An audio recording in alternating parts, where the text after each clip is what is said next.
Hey guys, it's Psychosis here, and today, as stated in the title, I will be reviewing Otherland, City of Gold and Shadow by Tad Williams.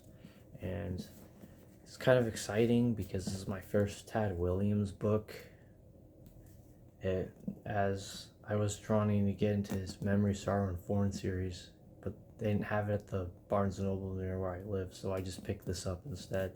Because I really wanted to get into Tad Williams, because he apparently inspired Christopher Paolini and other writers, and I was curious to try him out. But yeah, so I picked this up instead, and so today I finally finished it and want to give my thoughts on it. And yeah, but unfortunately though, they're gonna be pretty mixed about this book. But as you can see, first off, the cover is really cool. It's all yellow and there's a cool futuristic city and stuff on it. Which, honestly, they don't really go much in depth with the city. Yeah, they don't really go much in depth with it. But it's got his name on the cover. The spine's cool. Very cool cover. And then just words of praise on the back. But yeah, but that's kind of the gist of the physical book. So the physical book's really cool, and yeah, as my first book, I will say I love his writing style. I can see that he definitely influenced Christopher Paolini. That his kind of writing style, they're very similar, and it's also similar to the way I write, or how I've been writing in my book that I've been working on. But really cool. So yeah, no complaints there. But the book is huge. This book is like 705 pages long. So it took me forever. And that's where I'm going to get to the problems with this book. There's a lot more problems than good things about this book. It's long. It's slow. Those are the two glaring issues of it. It's long and slow. There's nothing inherently wrong with a big book. Some of my favorite books are bricks, but this one just wasn't one of those. Yeah, anyway, but this just kind of sucks because this book's premise was like really cool. So the premise of this book series is that it's set kind of in the distant, not too distant future where the internet usage is way more improved to the point where humanity can actually like fully go into the internet as like Sims themselves. And it's like really cool and stuff. They can like fully go into the internet and everyone's like way more knowledgeable on the internet and stuff, and it's just really cool. So imagine like you can actually go into your favorite computer game, or you could go and literally walk in a VR shop basically and buy actual things. It's really cool. And so yeah, so that's basically the premise of the world, and it's kind of the future. There's kind of like silly political things going on as well. Habitatal destruction's kind of mentioned and all that. Kind of a futuristic world, kind of dystopian in some ways, but not really. But yeah. And yeah. And the premise is cool, like I said, because everyone knows about it. But then it leads to the first issue of this book is it flips between different points of view of like different characters throughout the book. So between each chapter or in the middle of a chapter, it'll switch to a different character's point of view, and you won't understand how their story connects together until at least a few hundred pages into the book. And I almost didn't get to that point because it took me forever to read this book. I just kept getting distracted with other things, reading other books, the last couple of books I've been reviewing that I went on this channel. And yeah, it just took me forever to read this book, and I almost DNF'd it several times. I almost did at least like 4 times.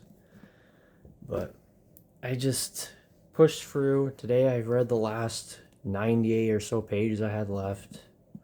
Finished it, and yeah, and so yeah, the point of views are all different. So there's the main character Renee, and she's an African girl, and she teaches at like this school to teach people how to use the internet with like the VR thing I was talking about. And her brother gets like sick. The main thing of the plot, but mind you, this doesn't happen until at least 100 pages in the book. So her brother gets like sick. It's like this weird sickness after going on the internet and then going to this weird place called Mr. J's, which him and his friend should have gone to. And so he gets sick and basically goes in like a vegetative coma. And so Renee sort of goes on like this quest to like save her brother, find out why the hell he's sick. And she's joined by like this tribal man named Ixabu. It's spelled Ixabu. I don't know how to pronounce it. It's with like exclamation point. It's probably not how you say his name. I just called him Ixabu the entire time. And yeah, he's like a bush person, like an African bush person, basically. His tribe and lives in Africa. And he talks about like he tells Renee stories about his beliefs of his tribe and stuff, which were kind of interesting. That's kind of the thing. It was kind of unique. There's not really a whole lot of that about African stuff in this book, but it also led to other stuff like reverse racism mentioned and stuff like that. Didn't really like that. And yeah, she wasn't my favorite character in this book. The main character is her. They make it out as she's the main character, but I didn't really like her. Zabu was all right. She was just eh. And then it also shifts between shifts between her and Ixabu, and then other chapters it'll be about this kid named Orlando, and he's got like this disease where he ages backwards, and as he gets old, as he becomes older with time, he's strong. He starts off old and then turns young, and yet he's like 14 years old, so he's lived a long time, and he's worried about dying. And he has this friend they play online with, this medieval fantasy game named Fredericks, which turns out to be a girl who acts like a guy, who wants to be a guy. So he just refers to her as a guy throughout the rest of the book, even after he finds out, because he just doesn't know. And yeah, he finds weird stuff, and he's led on the goose chase to find Otherland, which is like the myth. Yeah, which is like this virtual world the U.S. government made, and it's like way more advanced than anything else, than anything they could have ever dreamed of or thought of. And they put like trillions of dollars into the government and stuff. And it's like this crazy virtual world where it's like actually real. And they're lured by the Golden City, and that's the premise of the book. They're all lured. And then there's the third character halfway, and the book actually starts with his story at first and then jumps back and forth between him and the others I just mentioned.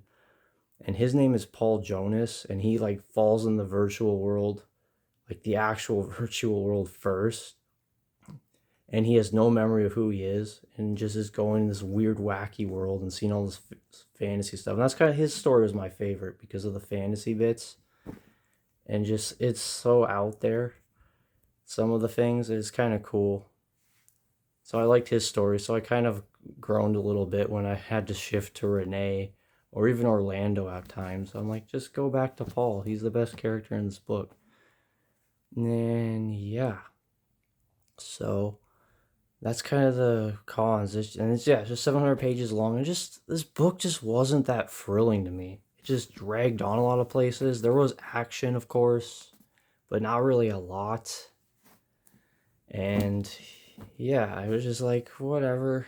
Like I said, it takes at least a few hundred pages for the characters to connect, stories to connect. And oh yeah, I forgot to mention, there's also a fourth character too, and her story is really brief. She's like this little girl, and she helps this older man. And you don't know who really connect the dots about who this older man is until towards the end of the book. But she's like scared because she's like little, so she's like helping him do things like helping him with computer stuff, or like even blowing up his house to hide the evidence that he's was doing anything, just things like that. And yeah, and then the book kind of like ends, not as like it's not a cliffhanger, it just kind of like ends as if the story's just dropped. He just dropped the story, and it's like, oh, you got to read book 2, but it doesn't say will be continued. It just drops like that, just keeps going.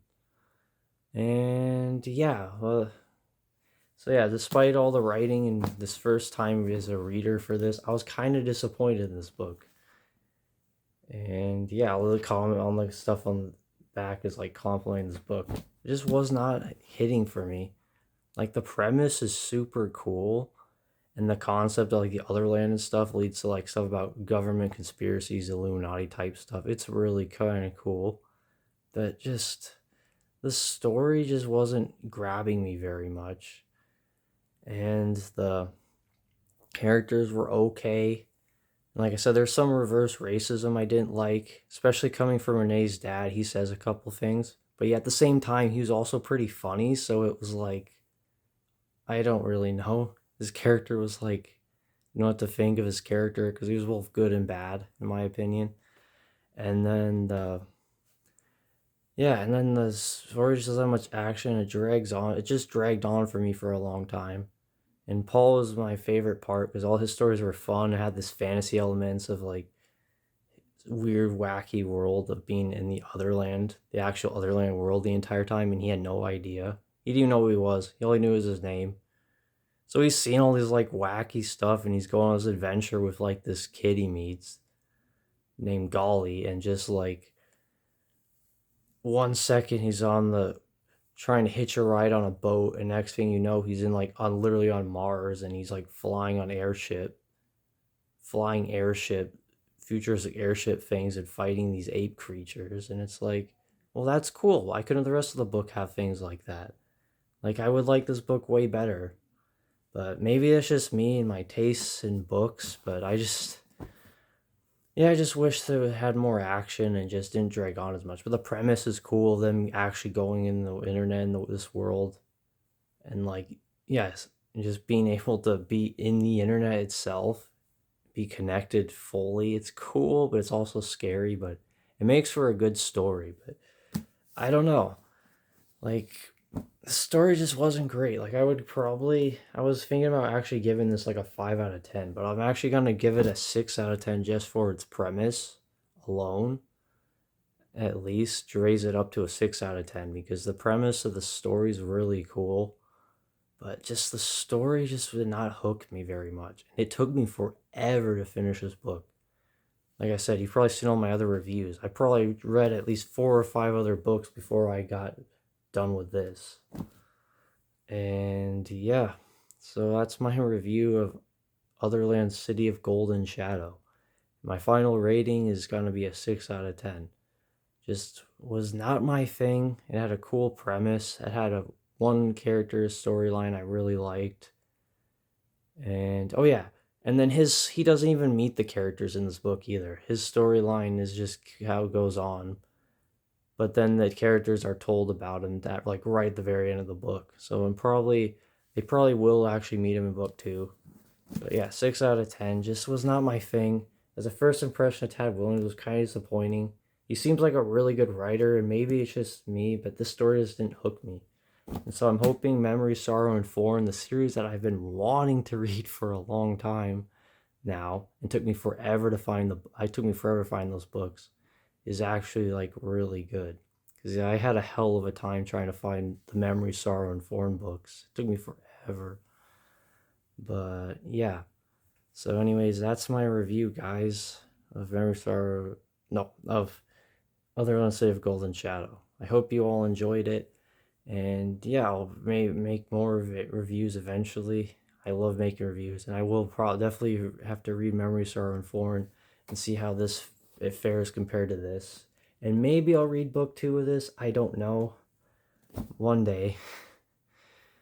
But yeah. Anyways, I hope you enjoyed this review. Like I said, if there's any suggestions for books for me to review, just drop them down below. I love reading books, getting back into reading again after many years of not reading, and just trying to renew stuff or stuff I haven't read in a long time. But yeah, I hope you all enjoyed the review, and I will see you all next time. Goodbye.